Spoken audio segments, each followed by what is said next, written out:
For more analysis on the situation in Libya, we're joined by our current affairs commentator, Professor Tao Wenzhao from Tsinghua University. Thank you very much for being with us, Professor.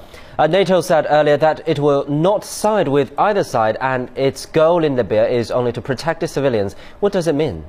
I think this is a very important policy announcement. Actually, this is a redefinition of NATO's mission in Libya. I think since NATO launched airstrikes in Libya on March 18th, there are two turning points in the military actions. First turning point was the U.S. withdrew from the direct airstrikes.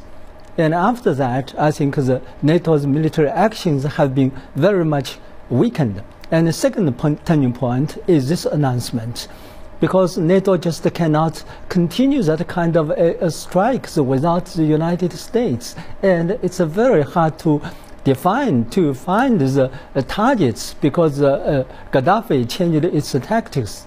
So now NATO's, and another reason is that there's intelligence that opposition has some connections with Al-Qaeda. If that is the case, then that is a very serious issue. So now NATO redefined its mission in Libya and scaled it down to the protection of the civilians. So I think now the things are very much different in Libya now. You mentioned that NATO has redefined its policy. So where do you think the air campaign is heading? Well, it's very hard to say. As we have discussed earlier, NATO hurriedly launched the airstrikes on Libya, but the intention was not clear, actually.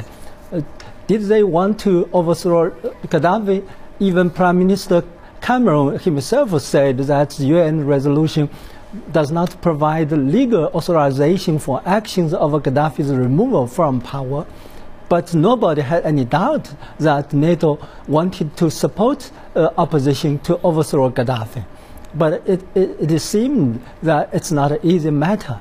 So now NATO redefined its mission just to scale down to the protection of civilians. And although they increased some air deployment, but that does not mean NATO wants to continue its airstrikes to a victorious end. Actually, it's very hard to say what is the victorious end.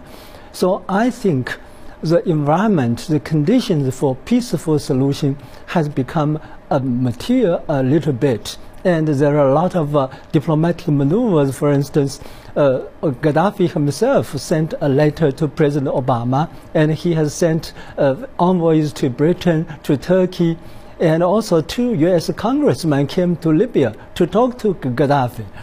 So next week or in a few days, we may probably see the development towards that direction, peaceful solution of the Libya situation. Thank you very much, Professor. Indeed, that was Professor Tao Wenzhao from Tsinghua University.